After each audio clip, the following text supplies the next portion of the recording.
ஆதியிலே தேவன் வானத்தையும் பூமியையும் சிருஷ்டித்தார். பூமியானது ஒழுங்கின்மையும் வெறுமையுமாயிருந்தது. ஆழத்தின் மேல் இருள் இருந்தது. தேவ ஆவியானவர் ஜலத்தின் மேல் அசைவாடிக் கொண்டிருந்தார். அப்பொழுது தேவன் மென்மையாக பேசினார், ஒளி உண்டாகுக என்றார். உடனே இருளை உடைத்து ஒளி பிறந்தது. சாயங்காலமும் விடியற்காலமும் ஆகி முதல் நாள் ஆயிற்று. தேவன் ஜலத்தின் மத்தியில் ஆகாய விரிவு உண்டாகுக என்றார். சாயங்காலமும் விடியற்காலமும் ஆகி இரண்டாம் நாள் ஆயிற்று. தேவன் நிலத்தை எழும்பச் செய்தார். கடல்கள் அசைந்து இடம் பிடித்தன. மரங்கள், மலர்கள், கனிகள் பூமியை அலங்கரித்தன. சாயங்காலமும் விடியற்காலமும் ஆகி மூன்றாம் நாள் ஆயிற்று. தேவன் ஆகாயத்தை நோக்கி சூரியன், சந்திரன், நட்சத்திரங்களை வெளிச்சமாக வைத்தார். பகலும் இரவும் தோன்றின. சாயங்காலமும் விடியற்காலமும் ஆகி நான்காம் நாள் ஆயிற்று. கடல்கள் உயிரால் நிரம்பின. மீன்கள் துள்ளின. வானத்தில் பறவைகள் பறந்தன. சாயங்காலமும் விடியற்காலமும் ஆகி ஐந்தாம் நாள் ஆயிற்று. பூமி உயிர்களால் மகிழ்ந்தது. மிருகங்கள் நடந்து சென்றன. இறுதியில் தேவன் தம்முடைய சாயலாக மனுஷனை சிருஷ்டித்தார். அவனை தேவ சாயலாகவே சிருஷ்டித்தார். ஆணும் பெண்ணுமாக அவர்களை சிருஷ்டித்தார். ஏழாம் நாள் தேவன் தமது எல்லா படைப்பையும் நோக்கி மிக நன்று என்றார். அன்று அவர் ஓய்வெடுத்து அந்த நாளை ஆசீர்வதித்தார். ஆதியில் தேவன் மனிதனை சிருஷ்டிக்க விரும்பினார். பூமியின் மண்ணிலிருந்து தேவன் ஆதாமை உருவாக்கி அவரின் நாசியிலே ஜீவ சுவாசத்தை ஊதினார். அப்போது ஆதாம் உயிரோடு எழுந்தான். ஆதாம் தனியாக இருப்பது நல்லதல்ல என்று தேவன் கூறினார். ஆகவே ஆதாமின் எலும்பிலிருந்து தேவன் ஏவாளை சிருஷ்டித்தார். ஆதாம் ஏவாளை பார்த்து மிகுந்த மகிழ்ச்சி அடைந்தான். தேவன் அவர்களை ஏதேன் தோட்டத்தில் வைத்தார். அங்கே அழகான மரங்களும் இனிய கனிகளும் நிறைந்திருந்தன. ஒரு மரத்தின் கனியை மட்டும் சாப்பிடக்கூடாது என்று தேவன் கட்டளையிட்டார்.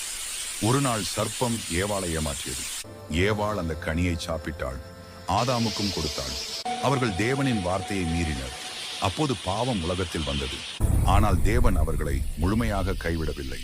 மனிதரை மீட்க ஒரு இரட்சகரை அனுப்புவதாக தேவன் வாக்கு தந்தார். ஆதாம் மற்றும் ஏவாளுக்கு காயின் மற்றும் ஆபேல் என்ற 2 மகன்கள் இருந்தனர். காயின் விவசாயி, ஆபேல் மேய்ப்பன். ஒரு நாள் காயின் தன் விளைச்சலை தேவனுக்கு காணிக்கையாக கொண்டு வந்தான். ஆபேல் தன் ஆட்டினத்தின் முதற் பிறந்த சிறந்த குட்டியை தேவனுக்கு கொடுத்தான். தேவன் ஆபேலின் காணிக்கையை மனப்பூர்வமாக ஏற்றுக்கொண்டார். ஆனால் காயினின் காணிக்கையை ஏற்றுக்கொள்ளவில்லை. இதனால் காயினின் மனதில் பொறாமை, கோபம், விரோதம் வளர்ந்தது. தேவன் காயினை எச்சரித்தார். பாவம் உன் வாசலில் காத்திருக்கிறது.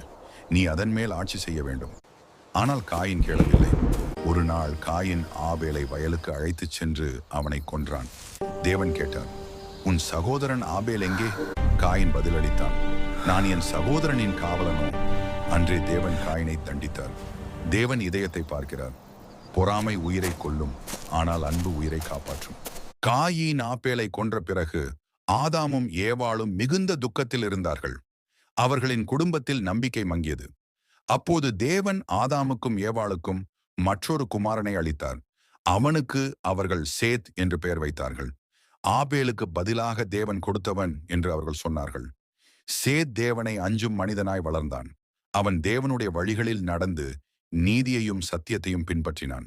சேதின் வம்சத்தில்தான் மனிதர்கள் தேவனுடைய நாமத்தை அழைக்கத் தொடங்கினார்கள். அந்த தலைமுறை தேவனை ஆராதிக்கும் தலைமுறையாக மாறியது. சேத் மூலம் தேவனுடைய ஆசீர்வாதம் மனிதர்களிடம் தொடர்ந்தது.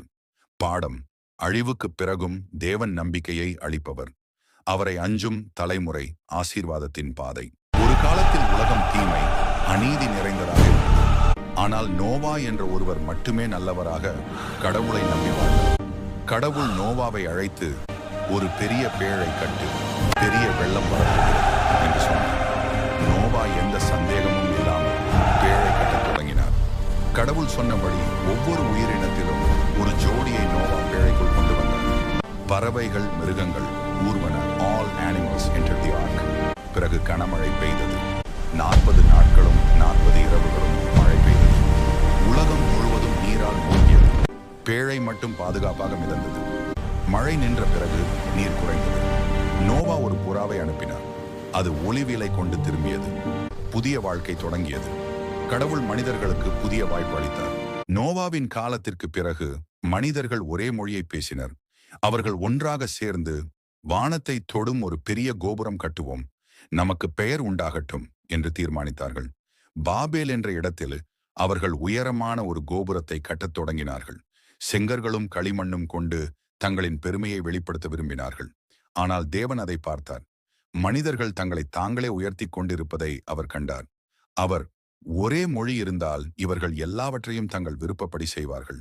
மனிதர் நினைத்தது எல்லாம் நிறைவேறும் என்றால் அவர்களின் அகந்தை எல்லையில்லாமல் பெருகிவிடும் என்று தேவன் கூறினார். உடனே தேவன் அவர்களின் மொழிகளை வெவ்வேறாக்கினார்.